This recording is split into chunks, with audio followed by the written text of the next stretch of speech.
Welcome to the 6th episode of the Handmade with Heart podcast. We're going international today. I'm interviewing my dear friend Libby, who lives in Australia. She runs the small shop, Libby'S Lifestyle. And after finding a time that worked for both of our time zones, we met up to chat about helpful apps, international shipping, and ways our small businesses can help others in need.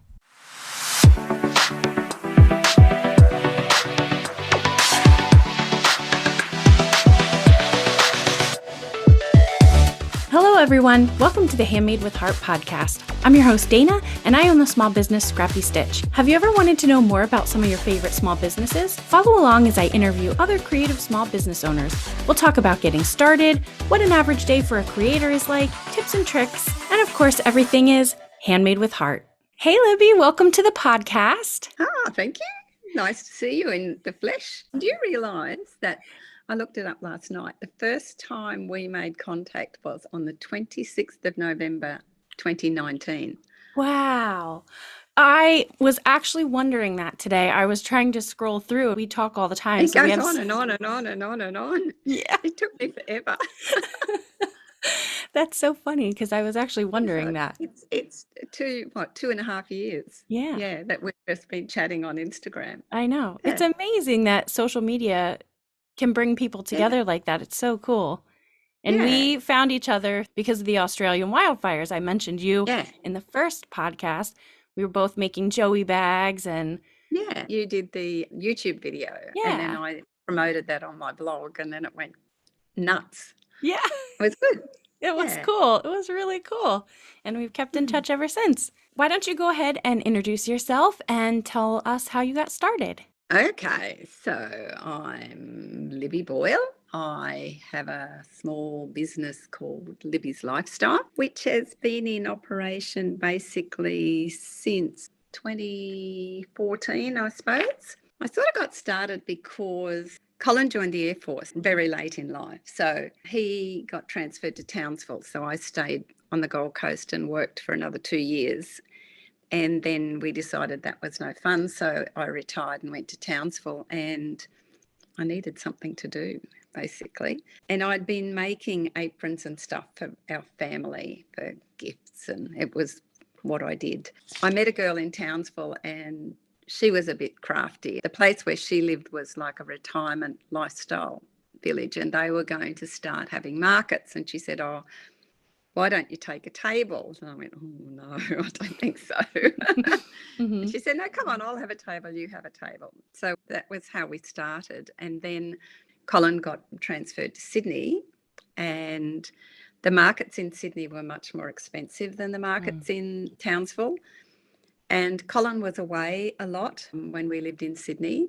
He went to the Middle East for 5.5 months. And so it was impossible for me to do markets on my own because my car wouldn't have coped with all the market stuff and whatever. So at one stage, my sister came to visit and I said I was thinking about opening an Etsy shop. And so she sat beside me and held my hand and we did a couple of listings and then we pressed the button and it's just gone on from there. So the Etsy thing just goes on. And then again, while we were posted in Sydney, Colin spent a few weeks in Newcastle, which is north of Sydney, and he would come home on the weekends. And I said, "Well, how about I come up one weekend?" because I hadn't been to Newcastle.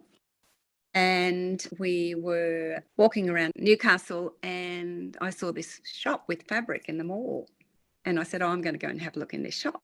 So I bought some fabric and the girl said, "What do you make with the fabric?" And I said, "Oh, aprons." And she said, "I need someone that makes aprons." And I went, "Oh, okay." She said, "Send me some." And I thought, "Oh, yeah, sure." When I got home, I sent her the link to my Etsy shop so she could see what I made. And she said, "Send me 5 to 8 aprons. We'll see how we go." So I sent her 5 to 8 aprons. And the next day she said, "Send me more. I've just sold those." So I sent her more. So now I've sent her nearly 900 aprons, I think. Oh my gosh. I've sent her a couple of hundred tea towels, oven mitts. So they're the 3 things that I sent to her. I just regularly send her 20 aprons, 20 tea towels, 20 oven mitts. So that's sort of keeps me going when the Etsy shop is a little bit slow, I suppose. And now that we're back home again on the Gold Coast, my girlfriend who lives across the other side of the lake, she makes beautiful handmade cards. And Etsy's a bit slow for her. So she said, let's do some markets. Would I share a market stall with her? Mm-hmm. So sharing a market stall, as you know, is much easier than doing a market stall on your own. Yeah. So we tried what was called a handmade market, which was a new market on the Gold Coast, but they had issues with the shopping centre, so it didn't last very long. Then we tried one at a local school, which we did for maybe 3 or 4 times, and it was okay because it was Christmas period and, you know, people buy things over Christmas. But then a new market was going to open just down the road here. They're a really well-known group on the Gold Coast. They have markets in 4 spots on the Gold Coast. They're an art and craft market, so it's only art and craft and, you know, no imports and that sort of thing. So we thought, oh, we'd try that. It's sort of 10 minutes from home and it's on the beach and it's opposite cafes and restaurants and there's a swimming area and there's a playground. So we've done that once now and it just went off. It was crazy. The second time we were meant to do it, we were in the middle of a huge rain event that ended up flooding Brisbane and New South Wales and all sorts of things. So the next one, it was cancelled, obviously. The next one is this Sunday, so that will be our second one. So we think we're just going to stay with that now. So it's once a month, which is plenty. I don't want to do more than once a month. So, yeah. And it all started, I suppose, because my mother taught me to sew until I was little. And of course, I like fabric, I suppose. Yeah. And it's a good reason to buy fabric. You can't keep buying fabric if you don't have an outlet for it. That's right. So, You use lots of bright colors in your aprons. You love bright colors, big prints, awesome fabrics. Your aprons have a very distinct look to them. You like to use pom-poms and rickrack. Tell me about how you started doing that. Yeah, they're a little bit, one variety of apron is a little bit vintagey in that it's got the pom-poms in it or it's got rickrack across the top. Mum used to use pom-poms and rickrack on our clothes when we were teeny tiny things. She made all our clothes. My sister always complains because she used to make our undies as well, but the elastic was so tight in the legs that it almost cut off the circulation in the legs. And my sister always tells this story about having the circulation cut off in her legs because Mum made the undies. But yeah, they're a bit vintagey and they have a frill on the bottom, so they're a bit sort of pretty sort of cutesy. And then I've got the new style that I make, which is more like a chef's apron. So there's no frills. It's got 3 pockets on it. It's got longer ties on it that come around and tie at the front. And they've been selling really well as well. But again, they're bright. Yeah, they're super cool. Thank you. I like bright and colourful things. I love like the look of plain linen aprons and, you know, that really minimalist sort of decor and stuff, but it's not me.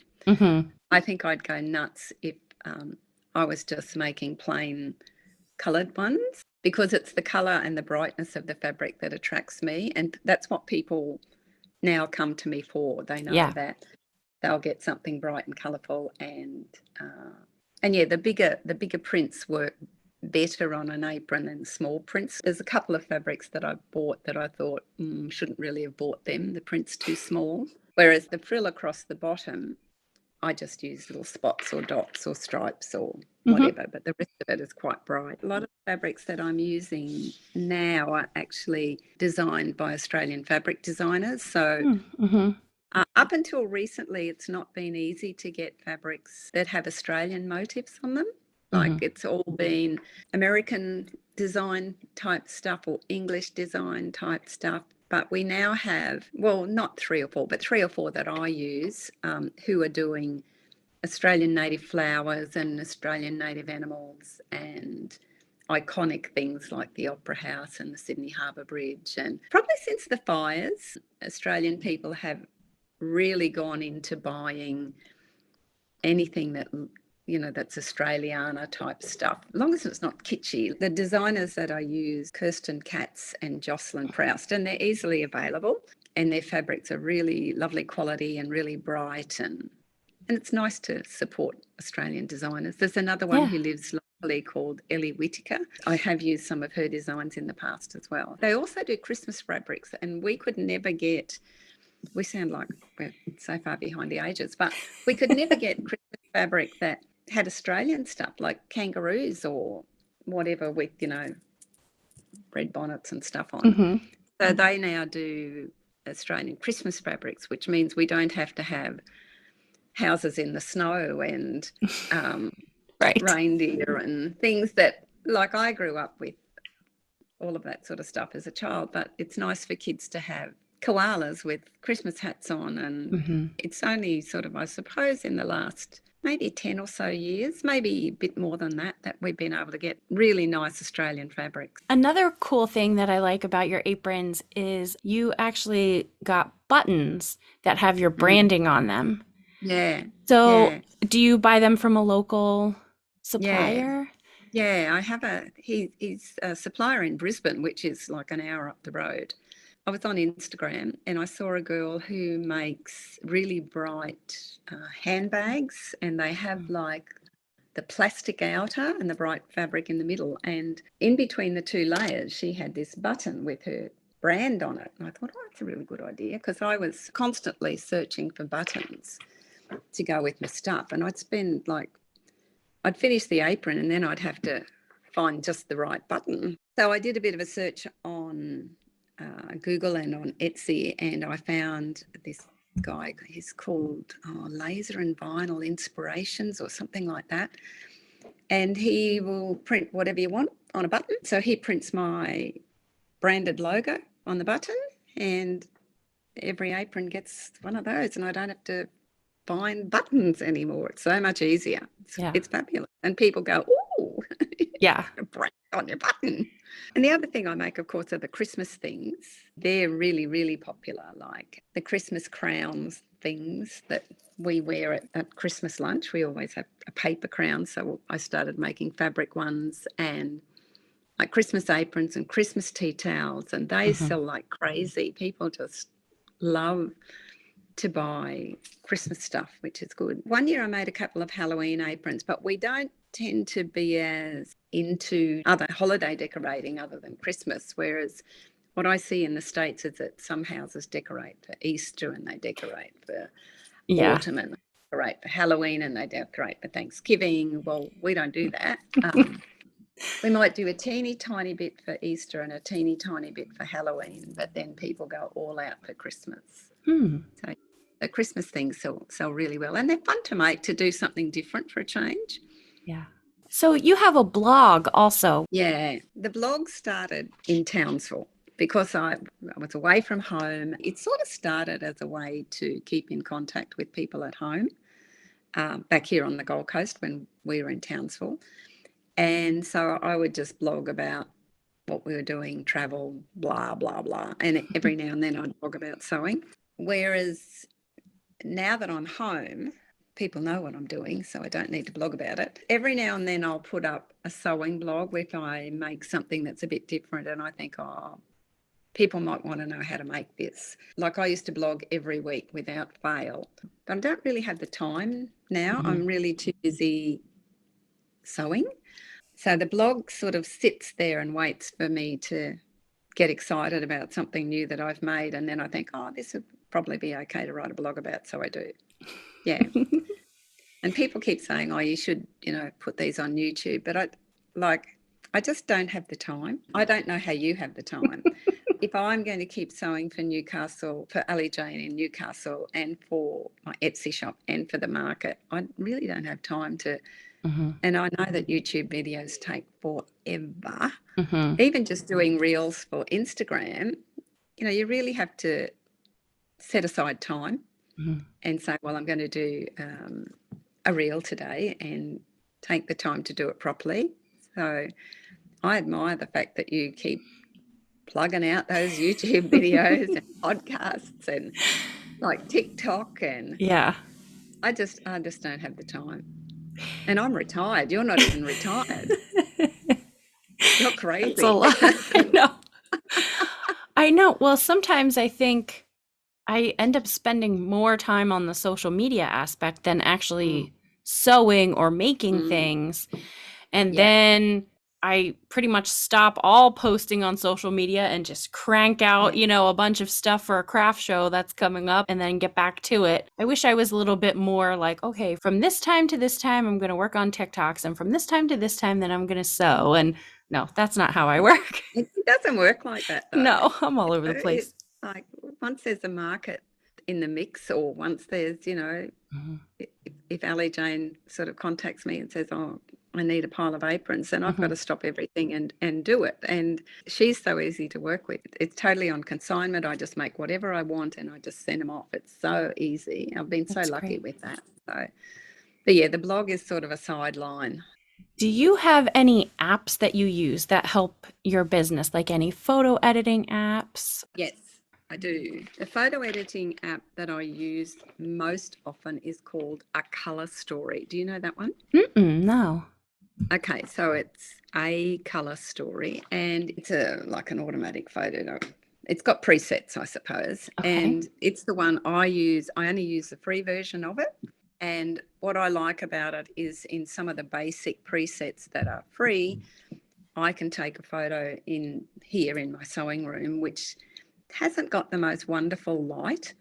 And it has sort of a bit of a blue light in here because the windows are tinted because of the heat and the sun here.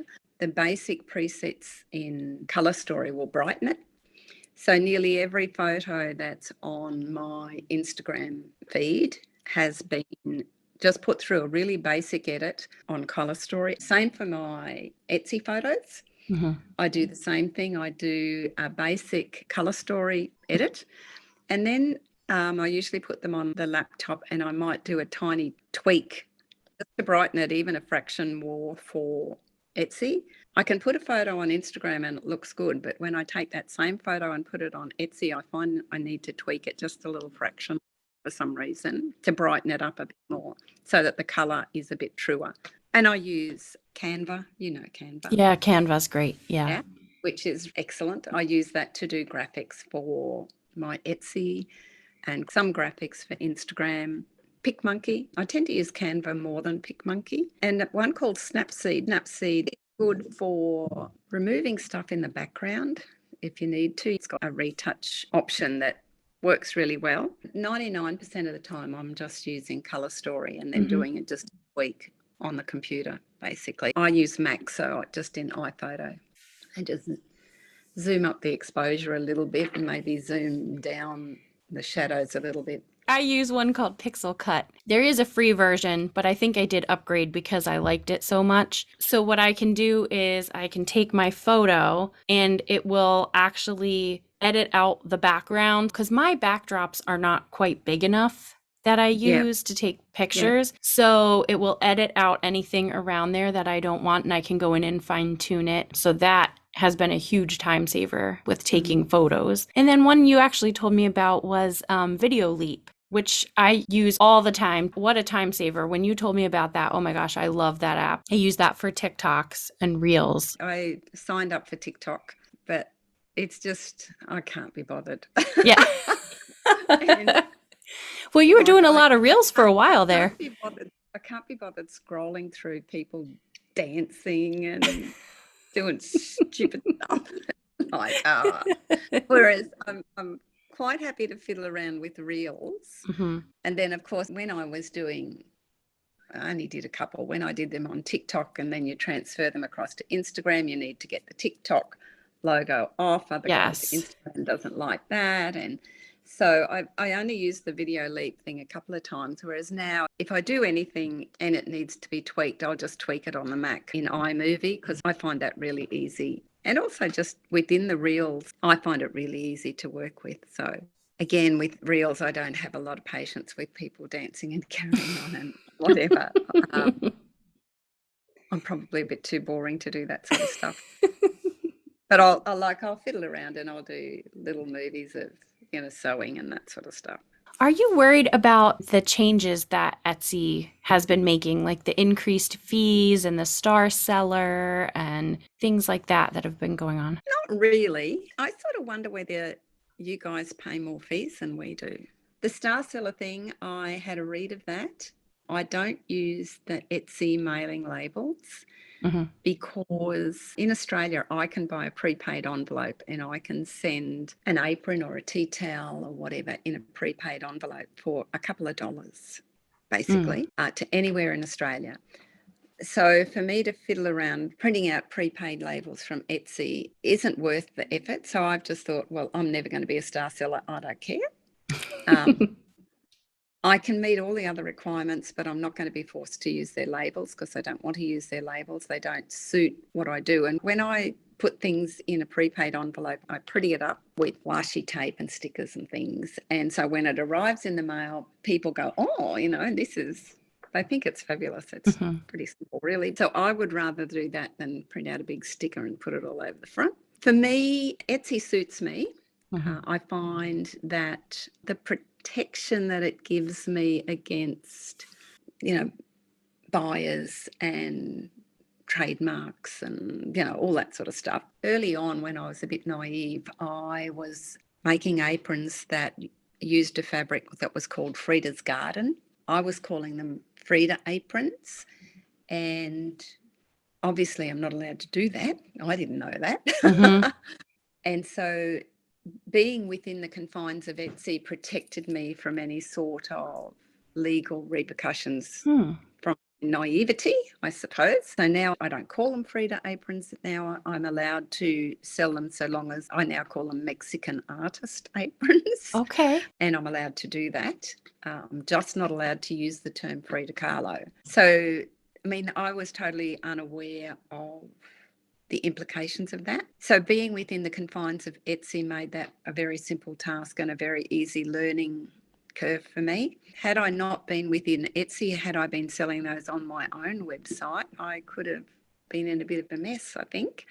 Yeah, and I'm sort of used to Etsy now. I'm on a couple of Facebook groups that are Etsy seller groups, but there's a lot of toing and froing about changes of this and changes of that. But realistically, I've sort of kept to the same belief about SEO and about photos and about pricing and that sort of stuff. And I don't sort of make huge changes when people say, oh, there's this big thing, we now have to do this and whatever. I just let it go with the flow, and it hasn't impacted basically. And again, I suppose for me, the fees justify all the work they do for me. And I'm not sure whether the fees that we pay are the same as the fees that you pay. I don't know. It doesn't cost me very much at all to be on Etsy. Like I paid 20 cents a listing, I think, 20 US cents, I think, a listing. And whatever it is now, 6.5% or whatever it is to sell. So it hasn't really upset me all that much. Once you've got your own website, you've got to drive your own marketing, whereas people go to Etsy and people know I'm on Etsy, so they go there to find me. And setting up my own website would again be something I just don't have time for. And even though I'm pretty good with IT, some of the technical aspects of it would take too much time for me. So, yeah, I'm happy to stay with Etsy. It suits me. I'm lazy.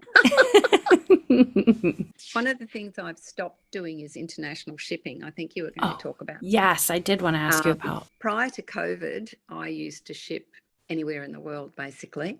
And I sold a lot to the US, the UK, Germany, France, some really weird places. But with COVID and the fact that international flights stopped, in Australia, it meant that I couldn't ship using what's called standard postage. I had to ship using tracking, and that just ups our postage costs enormously. So if people were buying an apron, they would then have to pay virtually exactly the same amount for shipping. So it was like, well, in the early part of COVID, I kept reading all this stuff from US sellers saying that, things were getting lost and things were disappearing, and is it USPS or something? They couldn't rely on it. And I thought, once something leaves Australia, I have no control over what happens to it. And the other issue I had with selling to the UK was their VAT laws. Have you sold to the UK? No. So it's once something goes into the UK buyer has to pay 15% VAT, and they have to pay, these figures might be a little bit out of date now because I haven't sold for a while, they had to pay an £8 royal mailing fee to like their post office, plus 15% VAT on top of what they'd already paid you. So they would get this notice from the post office to say, your parcel's here, but you have to pay, £25 to pick it up.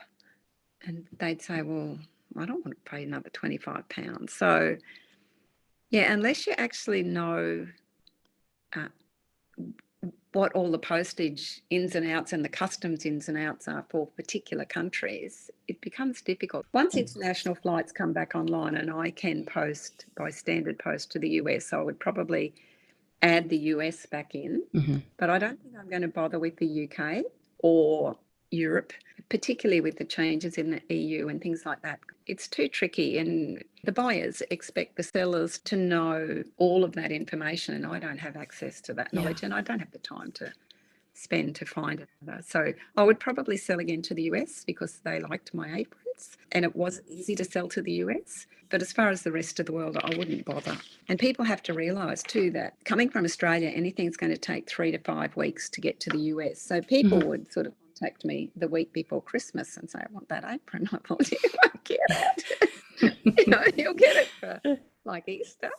So what would happen to items that would get sent to Europe, and then if people said, oh, I'm not paying that, would they get sent back to you? After my first experience, and again, I was naive, I was new, and I sent, I forget what it was, something to the UK, and the buyers wrote this really nasty review saying that they had to pay all this excess amount and I should have paid that and I should have known about that, blah, blah, blah, blah, blah.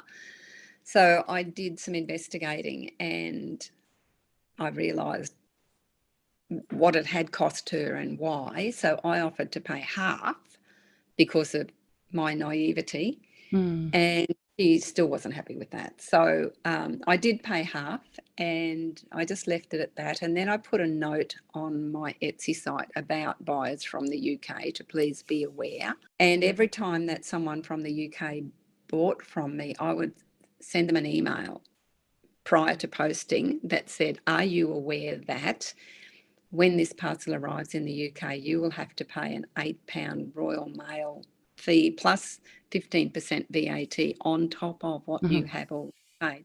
And quite often people would say, yeah, that's not a problem. Sometimes people said, oh, no, I won't bother. That's going to just bump up the price too much. So I just added in an extra step before I posted anything to the UK. I don't think it's worth the hassle. It's too complicated. That's a great idea, though, to let them know ahead of time. That's really smart. You have a really cool use for your scraps. I try to, yeah. I try to buy very specific amounts of fabric. So I don't just go in and see a fabric and think, oh, I'll have 3 meters of that. I go in and I think, I like that fabric. I'd make aprons and I'd make tea towels out of that. So I buy enough to make 2 aprons or enough to make 2 tea towels or 3, depending on the width, so that I have minuscule amounts of excess, because people get sick of the same fabric, I find. Some fabrics seem to have a really long life as far as appeal. I've got one fabric that has vintage caravans on it, and I think I could continue to buy that for the rest of my life and people would continue to buy tea towels made out of it. But when I make aprons, when you cut out around the armholes, you get this sort of, it's not a half circle, but quarter circle sort of thing. So I'm constantly trying to find ways to use that up so that it doesn't end up in the bin. If I have tiny, tiny pieces, I have a little bin under my cutting table where I put them and then I take them to the local kindergarten. I don't know what you call them. Kindergarten. Kindergarten, and they chop them up and the kids use them in collages and stuff like that. But the other things I've done is I've found that the scraps that I have from the trims on the bottom of my aprons and from the leftover bits from the arm section of the aprons is that they will make scrub caps really easily. And again, because of COVID, I started making scrub caps for healthcare workers, just using those scraps specifically, not buying any fabric to make them. And I now have 2 healthcare nurses that I supply a couple of times a year. I just make up a batch and send them off. I usually make up a batch of Christmas ones and send them off. So I usually make them about 20, I think, and they share them out amongst their team. And then sometimes they contact me and say, can we have some more? Or sometimes I just make up a batch and send them to them. The other thing I made is the Mater Mothers Hospital here in Brisbane, which is a paediatric hospital, I suppose. They have a scheme where when preemie babies are born, you can make little heart shapes, and you make 3 heart shapes. So one goes inside the mother's bra so that it gets the smell of the mother. One is a spare, and one goes to the preemie baby in the humidity crib so that the baby gets the smell of the mother and they get to know each other before they can actually be in contact with each other. So you make sets of 3. They're just like a basic heart shape. They're only small, and bundle them up and send them off to the Mater Hospital, and they use them for the preemie babies, which is really lovely. And every now and then up on their Facebook site, they'll put little photos of the babies with the little heart beside them. And it's got the mother's smell and the smell of the breast milk and all that sort of stuff on them. And of course, you and I did all the things during the fires. We did the pouches and the bat rolls and things that we did then. The fabric for them I mainly bought from our local charity shops, bought sheets and doona covers and things like that. Although I did buy some stuff, our main fabric store, which is Spotlight, which is like yours. Is it Joanne's? Joanne's, yeah. Joanne's. Well, Spotlight is like Joanne, and they always have a table of like end of line fabrics that go out at really cheap prices, and I was using them to make the pouches and things for the kangaroos and wallabies and stuff, which was fun. I liked it. That was lovely. Makes you feel good. Yeah, it does. The other thing I do is there's a worldwide group called Days for Girls. Have you heard of Days for Girls? I think we talked about this before. I think because I wanted to ask you about this too. They're worldwide. So you just sort of go online and Google Days for Girls and you'll find one close by. I got started on it in Sydney because I found it in the back of a little free magazine brochure thing that I picked up at Spotlight. So I went to a local group just down the road from me in Sydney, and what they do is they make reusable feminine hygiene products, like little pads and things, and they bundle them all up. So they have a bag, and within the bag they have 5 pads, 3 holders for the pads, a washer, soap, a wet bag for, soiled items to be stored in, and a carry bag. And they send them off to, they go in Australia, they can go to Indigenous communities, but they also go to the Micronesian islands, and they go to Bangladesh and Pakistan and all over the place, so that girls, when they have their periods, can actually go to school, because they either don't have access to hygiene products or they can't afford them. And so lots and lots and lots of girls around the world miss school because they're having their period. And it's a way to get girls to stay in school and not miss 4 or 5 or 6 days a month, and have their education affected. So, it's a really good charity thing that's run that works for women. That's amazing. Help little girls get educated. So, all I do is take my overlocker along and I just sew all day, because they allocate particular jobs to particular people. You don't even have to be able to sew. You don't have to have a sewing machine. You just turn up and they'll give you a job to do. It might be ironing, it might be packing, it might be whatever. But it's a really great charity organisation. It's fantastic. Yeah. That's cool. Do you have a must-have craft show item that you bring with you? Lorraine, my friend. Yeah. We're lucky in that our 2 men come and help us set up. And they usually buy us a coffee and breakfast. Then they come back and they help us pack down again. I always have a bottle of water and a chair, always a chair. Yeah. I don't like sitting down the whole time, but it's really hard. You can't stand up for hours and hours and hours and hours and hours. No. And it's a little credit card reader thing called a Square. Do you Yes. have Square? Yes. We have that. As far as I'm concerned, that's a must-have. You cannot go to a craft fair, show, market without credit card facilities. People just don't carry cash anymore, and they don't want to have to pay with cash. So, yeah, if you don't have credit card facilities, then you're going to lose 80% of your sales, really. Yeah. Something to cover up if it rains. Mm-hmm.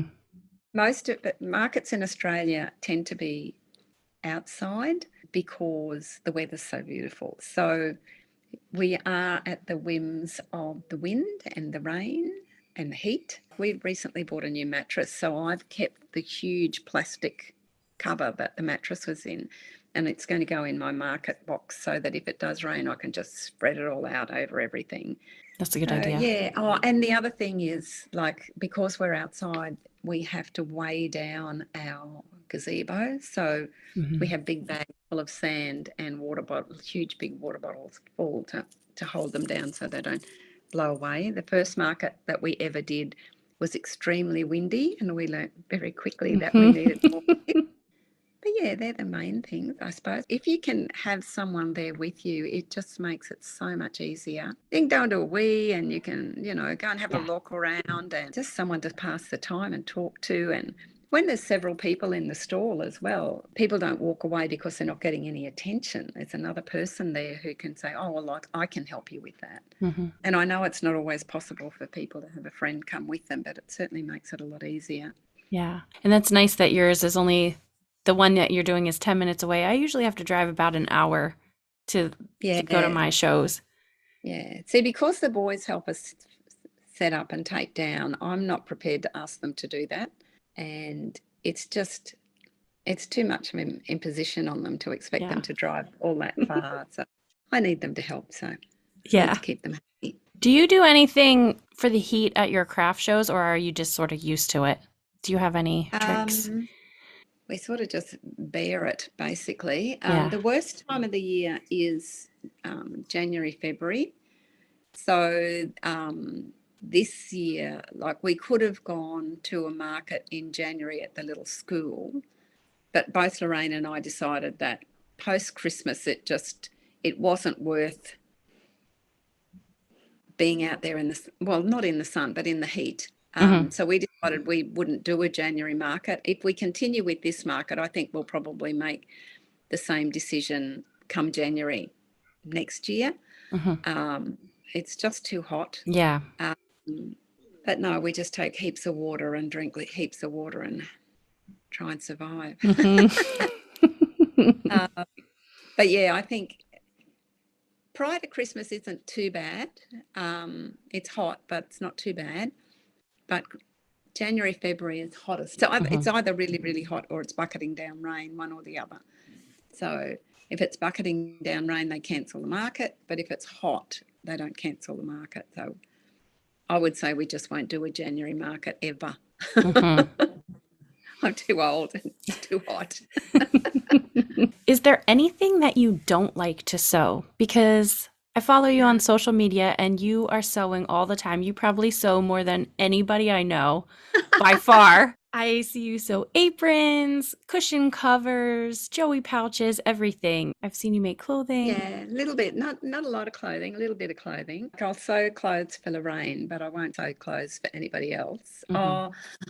I'll do odd little bits for people's grandchildren, like little pairs of shorts and stuff like that, but nothing too complicated. Every now and then I'll sew something for me. Like my sister and I make quilts for special events in our family. Like everybody gets a wedding quilt or everybody gets a significant birthday quilt. Like my niece next year is 40. So I said to her earlier on this year, you realise you need to make a decision about a quilt and what colours you want and whatever. My sister lives in Cairns, which is about 1,200 kilometres north. So I send her half and she makes half and sends it back to me. And then I put it together and I get it machine quilted locally. Yeah, I make most things. With the Etsy shop, I'm sort of trying to narrow it down a bit to maybe just like almost like kitchen-y stuff, just so that there's a bit more of a focus rather than just, I sew anything. So I'm sort of trying to reduce the range of stuff. Even though I like to make some of the other things, I think, well, you need to have more of a niche so that when people come to the Etsy shop, they know, if I want something, kitchen-y, cooking-y, foody, then I can get it there. I haven't quite sorted that out yet. Mhm. You said that you're trying to say no more to people, like Oh, learning to yeah. say no. Yeah. Particularly if they're things that, clothing is so specific and it does take time to fit it correctly. So I say no to anybody else except Lorraine and me. And when people sort of want something that's sort of not really within the realm that is in my Etsy shop, I sort of say, well, there's no point in me making just one. Because normally I find if I design something new, it normally takes me 3 times to make it before I've tweaked out all the bits and bobs that I don't like about it. So if I'm going to make a one-off for them, it's not going to be as good as I would want it to be. There will always be something about it that I would think if I made that again, I would do this differently. I'll do that differently. So yeah, I say no more often. I do lots of custom orders out of Etsy and out of Instagram. Particularly people will see a fabric, when I buy fabric and I'll put up, oh, these are the new fabrics I've got today. And people will say, oh, can you make me an apron out of that? Or can you make me whatever out of that? Or one lady, she's a really good customer. She loves daisies. So if ever I see daisy fabric, she normally will say, oh, can you make me, oven mitts out of that or whatever. So, but yeah, saying no is important, I think. And saying no in a nice way, just saying, look, there are lots of other people that make them far better than I will. So have a look around and see if you can find somebody else because, yeah, I haven't got the time to do that. Right. Or, it would take me too long to justify. There's another friend that I've had for a long time and she will often contact me to do little bits of alterations of things for her and I just charge her an hourly rate. I just keep a really exact record of the time and she's happy to pay because she can't sew. So yeah, I sew for her and she's actually the one that got me making, the coasters that I've been making. Yeah. But she contacted me and she said, I'm sick of these coasters that are glass and whatever and the water just drips on them and can you make me some fabric ones? And I sort of went, oh, yeah, all right, I can do that. And they're quite popular. They're a good scrap size item and they're quick and easy. So they've been popular. Did you design your apron patterns yourself? Yeah. Nice. I mean, they're simple. There's nothing hard about an apron pattern. But yeah, I have a friend who is a cook on a cattle station. And when I produce a new design, he always contacts me on Instagram and says, does it have this? Does it have this? Does it have this? Does it have this? Does it have this? And I go, yep. No, oh, okay, I'll fix that. So he sort of oversees the design process of particularly of a chef's apron. So yeah, Cool. he's good fun. Yeah. Do you have any advice for anyone wanting to get started? I think it's really important not to underprice. I think a lot of handmade sellers get caught up in thinking that their products have to be cheap. And I don't think that's a good idea at all. I don't think it's a good idea to buy poor quality fabric because it's cheaper, because I think it'll come back to bite you because the product won't last very long.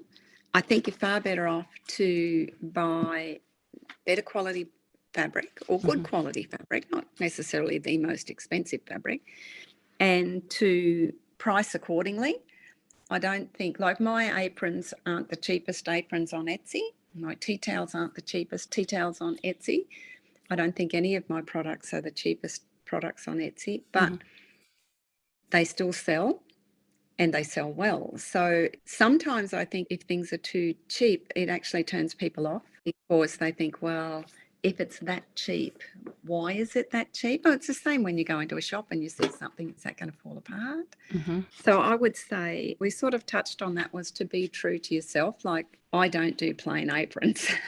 My house is full of colour and for me to sit and make beautiful plain linen aprons, which I could easily do, would bore me to tears. So I think you need to be true to yourself. And there are going to be other people out there who are as crazy as you are and like bright, colourful fabrics. And there are going to be people who look at your stuff and think, oh, that's revolting.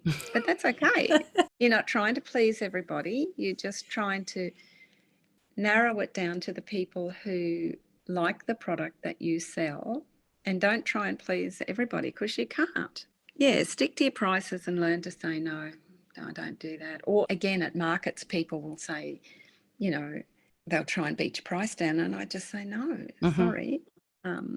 Because you know how long it takes to make. And it's not just about the actual making of that one product. It's about the time that's gone into the design and the tweaking and, you know, the overcoming the obstacles along the way and perfecting the process. And all of that's got to be factored into the price of the product. I know also some people sell products more cheaply at markets. I don't. I just stick to the same price across the board. Yeah, I often wondered about why people do that because they say, you know, you don't have the Etsy fees or the online fees, but you still have to pay to be at the craft show. You still So got you that's, pay, yeah. yeah. You're paying a fee to the show. You're paying your petrol to get there. You're paying the cost of the gazebo, the tablecloths, the bits and bobs that you use to set up your display. All those factors have got to go into it. And, you know, it's not as though it's any cheaper to sell your product at a market than it is to sell it on an online platform, whether it's Etsy or, you know, whatever. I think that's a foolish thing to do. And then you get someone who'll say, particularly if they sort of go onto your Etsy shop after they've been to the market, and they'll say, oh, but I got your apron for X amount of dollars at the market. Why can't I get it for that price now? Oh, well, sorry. Yeah. Yeah. I do that too. I keep everything the same. It's just easier. Yeah. Yeah. Well, we're getting towards the end of the podcast. And as you know, I always like to end the show with a cool fact. Yes. What is your cool fact for me? Well, I did a lot of research to find a cool fact. There aren't, like when you go on to Google and you say weird facts about sewing, there aren't a lot. But the thing that I found cool, like you and I, most of our products are made out of cotton fabric. And the interesting thing that I found is that cotton fabric will last up to 100 years or more. Wow. And I suppose, you know, when you think about it, you go to museums and there are all those beautiful, like, christening gowns. Some of those are silk, I suppose, but the more ordinary ones, whatever the word is, have been made out of cotton, and they're still in reasonable condition and all the embroidery is still beautiful, etc. So if our products are going to last over 100 years, they might be in a museum one day. That is cool. That is so cool. Yeah, I never knew that. A Scrappy Stitch bib in a museum or a Libby'S lifestyle apron in a museum. They'll be next to each other. What we did 100 years ago during COVID. Yeah. I knew it lasted a long time because I've got aprons that, like the first apron that I made, which was years and years and years ago, only threw out there reasonably recently because it was so tatty. But yeah, I know that people wear my aprons for years and years and years and they get washed and washed and washed and washed and whatever. But yeah, 100 years, that's a long time, isn't it? That is a really long time. Well, thank you so much for chatting with me tonight, Libby, or in the morning on your time. It's been fun. All right. Well, have a good day. You too. I'm about to go and have my coffee now. All right. I'm going to bed. Bye, Libby. Bye. Thank you for listening to the Handmade with Heart podcast. You can follow Libby at Libby'S Lifestyle and me at Scrappy Stitch. And don't forget to subscribe to the Handmade with Heart podcast so you never miss an episode.